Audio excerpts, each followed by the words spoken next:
అధిష్టానం ఎంపీ అభ్యర్థుల ఎంపికపై ఆచితూచి అడుగులేస్తోంది.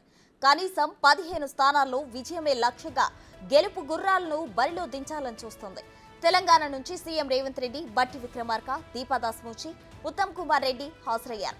లోక్సభ ఎన్నికల్లో రంగంలో దిప్పే అభ్యర్థులపై నిన్న జరిగిన మీటింగ్లో కాంగ్రెస్ ఎన్నికల కమిటీ కసరత్తు చేసింది. తెలంగాణలో ప్రకటించాల్సిన 13 స్థానాల్లో 8 నుంచి 7 స్థానాలపై చర్చ జరగగా 6 స్థానాలపై ఏకాభిప్రాయం కుదిరినట్లు తెలుస్తోంది. స్టేట్ కాంగ్రెస్ 13 స్థానాలకు 7ంటికి ఒక్కొక్క అభ్యర్థిని సూచించగా వాటిపైనే ప్రధానంగా చర్చ జరిగినట్లు సమాచారం. ఖరారైన వారి పేర్లను కేసీ వేణుగోపాల్ ఇవాళ ప్రకటించనున్నారు.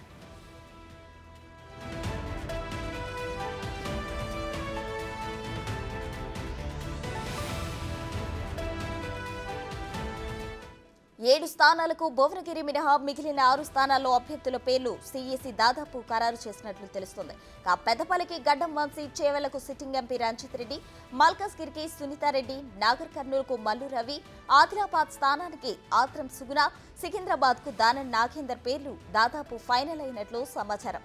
ఇవాళ రేపో వారి పేర్లు ప్రకటించే ఛాన్స్ ఉంది. అయితే భువనగిరి స్థానానికి చామల కిరణ్ కుమార్ రెడ్డి, కోమటిరెడ్డి లక్ష్మి మధ్య పోటీ నెలకొనగా దాన్ని పెండింగ్ లో ఉంచినట్లు తెలుస్తోంది. మరోవైపు ఆశావాహులు ఢిల్లీకి క్యూ కడుతున్నారు. తమకు టికెట్ కేటాయించాలని అధిష్టానం పెద్దలతో మంతనాలు జరుపుతున్నారు.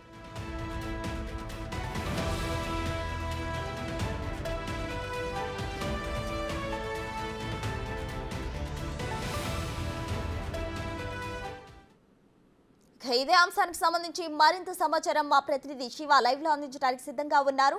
చెప్పండి శివ, కాంగ్రెస్ అధిష్టానం అయితే ఎంపీ అభ్యర్థుల ఎంపికపై ఆచితూచి అడుగులు వేస్తూ కనీసం 15 స్థానాల్లో విజయమే లక్ష్యంగా చూస్తుంది. దీనికి సంబంధించిన అప్డేట్స్ ఏంటి?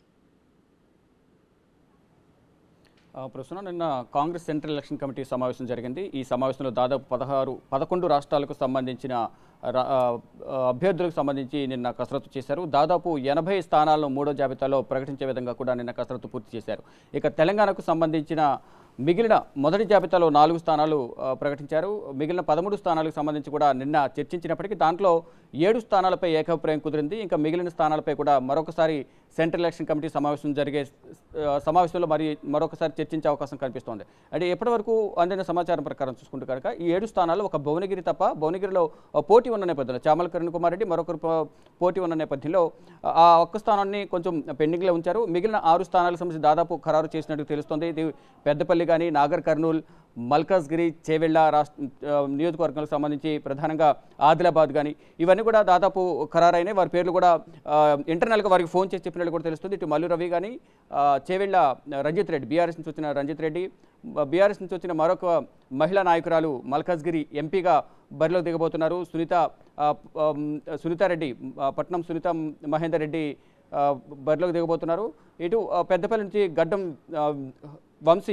గడ్డం వివేక్ కుమారుడు వంశీ బరిలోకి దిగబోతున్నారు. ఇంకా భువనగిరి నుంచి గట్టి పోటీ ఉన్న నేపథ్యంలో అక్కడ నుంచి కూడా కొంచెం క్లారిటీ రావాల్సి ఉంది. ఇక మొత్తంగా చూసుకుంటే 7 స్థానాలపై ఏకాభిప్రాయం కుదిరినట్టుకి, అంటే 13 స్థానాలపై చర్చించినప్పటికీ కూడా దాంట్లో 7 స్థానాలపై మాత్రమే ఏకాభిప్రాయం కుదిరింది. అక్కడ చామల కిరణ్ కుమార్ రెడ్డిది కొంచెం పెండింగ్లో ఉంది. ఇక మొత్తంగా చూసుకుంటే మిగిలిన స్థానాలపై కూడా త్వరలోనే ఒక ప్రకటన విడుదల చేసే అవకాశం కనిపిస్తుంది. కానీ ఆశావాహుల సంఖ్య రోజు రోజుకి ఎక్కువ అవుతుంది. ఏం జరుగుతుందో తెలుసుకునేందుకు ఢిల్లీ చుట్టూ చక్కర్లు కొడుతున్న పరిస్థితి కనిపిస్తోంది. ఇటు అధిష్టాన పెద్దలను ప్రసారం చేసుకునేందుకు, ఢిల్లీ పెద్దలతో మంత్రాలు చేసేందుకు ఇటు కేసీ వేణుగోపాల్ కానీ, మల్లికార్జున ఖర్గేను కలిసేందుకు ఢిల్లీ వస్తున్నారు. దానిలో భాగంగానే నిన్న సిఈసి సమావేశం జరిగిన సందర్భంలో ఇటు కాంగ్రెస్ ఏఐసీసీ కార్యాలయానికి చేరుకున్నారు. ఇటు ఆదిలాబాద్ ఇప్పటికే ఒక అభ్యర్థి పేరు దాదాపు ఖరారైంది, సుగుణ గారి పేరు.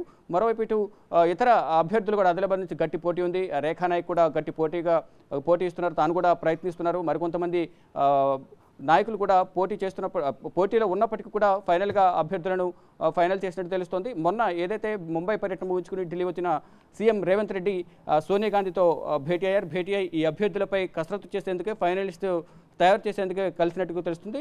దీనిలో భాగంగా రేవంత్ రెడ్డితో పాటు కాంగ్రెస్ వ్యవహారాల ఇన్ఛార్జ్ దీపాదాస్ మున్షి కూడా సోనియా గాంధీతో భేటీ అయ్యి ఈ ఏదైతే ఫైనల్ చేశారో 13 మంది అభ్యర్థులకు సంబంధించి చర్చించినట్టు తెలుస్తుంది. కానీ నిన్న జరిగిన సమావేశంలో ఇంటర్నల్గా అందుతున్న సమాచారం ప్రకారం మాత్రం 7 అభ్యర్థులను ఫైనల్ చేశారనేది సమాచారం అయితే ఉంటుంది. ఇక ఈరోజు 3వ జాబితా 80 మంది అభ్యర్థులతో ప్రకటించే అవకాశం ఉంది. కానీ తెలంగాణకు సంబంధించి ఎంతమందిని ప్రకటిస్తారనేది కూడా వేచి చూడాల్సి ఉంది. ప్రసన్న.